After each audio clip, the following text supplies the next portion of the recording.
I would like to combine my words of congratulation and commendation with some words of inquiry and challenge. What is the eventual place and purpose of the IB in developing societies and in a Muslim context? What can those worlds contribute to the IB community? And how can institutions which are rooted in different cultural traditions best work together to bridge worlds that have too often been widely separated? As a point of departure in addressing these questions, I would turn to those words from my grandfather, which were quoted in two earlier Peterson lectures. He included them in a speech he gave as President of the League of Nations in Geneva some 70 years ago. They come originally from the Persian poet Saadi, who wrote, "The children of Adam, created of the self-same clay, are members of one body. When one member suffers, all members suffer likewise. O thou, who art indifferent to the suffering of the fellow, thou art unworthy to be called a man." You will readily understand why such words seem appropriate for a Peterson lecture. They speak of the fundamental value of a universal human bond, a gift of the Creator, which both requires and validates our efforts to educate for global citizenship. I would also like to quote an infinitely more powerful statement about the unity of mankind, because it comes directly from the Holy Quran, and which I would ask you to think about. The Holy Quran addresses itself not only to Muslims, but to the entirety of the human race, when it says, "O mankind, be careful of your duty to your Lord, who created you from one single soul, and from it created its mate, and from them twain has spread abroad a multitude of men and women." These words reflect a deeply spiritual insight, a divine imperative, if you will, which in my view should undergird our educational commitments. It is because we see humankind, despite its differences, as children of God and born from one soul, that we insist on reaching beyond traditional boundaries as we deliberate, communicate, and educate internationally. The IB mission statement puts it extremely well: to encourage students across the world to become active, compassionate, and lifelong learners who understand that other people, with their differences, can also be right. And why would homogenization be such a danger?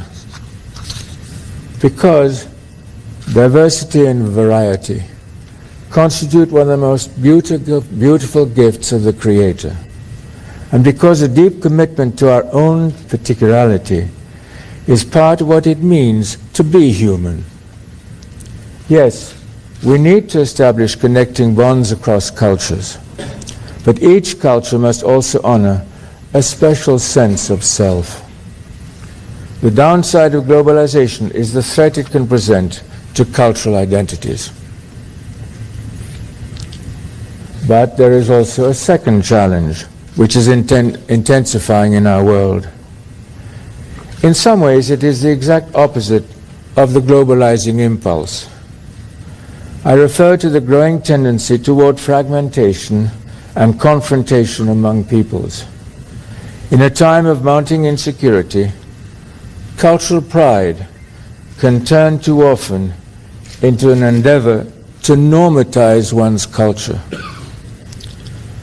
The quest for identity can then become an exclusionary process, so that we define ourselves less by what we are for and more by what we are against. When this happens, diversity turns quickly from a source of beauty to a cause of discord. As you may know, the developing world has been at the center of my thinking and my work throughout my lifetime. And I inherited a tradition of educational commitment from my grandfather. It was a century ago that he began to build a network of some 300 schools in the developing world, the Arkan Education Services, in addition to founding Aligarh University in India. The legacy which I am describing actually goes back more than 1,000 years, to the time when our forefathers, the Fatimid Imam Caliphs of Egypt, founded Al-Azhar University and the Academy of Knowledge in Cairo. For many centuries, a commitment to learning was a central element of far-flung Islamic cultures. This commitment has continued through my imamate to the founding of the Arkan University and the University of Central Asia, and through the recent establishment of a new Aga Khan Academies program. And this is where your and our paths meet. In a world of rapid change, an agile and adaptable mind, a pragmatic and cooperative temperament, a strong ethical orientation, these are increasingly the keys to effective leadership. And I would add to this list the capacity for intellectual humility, which keeps one's mind constantly open to a variety of viewpoints and which welcomes pluralistic exchange. These capacities over the long term will be critically important to the developing world. They happen to be the same capacities which programs like the IB and the Arkan Academies are designed to elicit and inspire. The academies have a dual mission: to provide an outstanding education to exceptional students from diverse backgrounds, and to provide world-class training for a growing corps of inspiring teachers. At these 18 academies, each educating between 750 and 1,200 primary and secondary students, we are anticipating having one teacher for every 7 students. And we will place enormous emphasis on recruiting, training, and compensating them well. We hope they will become effective role models for other teachers in their regions. And as we move into that future, we would like to collaborate with the International Baccalaureate movement in a challenging but inspiring new educational adventure. Together, we can help reshape the very definition of a well-educated global citizen. And we can begin that process by bridging the learning gap, which lies at the heart of what some have called a clash of civilizations, but which I have always felt was rather a clash of ignorances.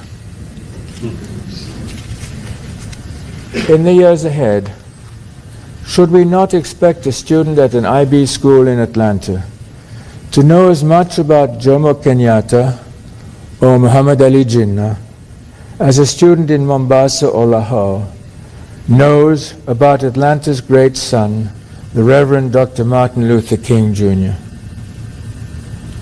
Should a Bangladeshi IB student reading the poems of Tagore at the Aga Khan Academy in Dhaka not also encounter the works of other Nobel laureates in literature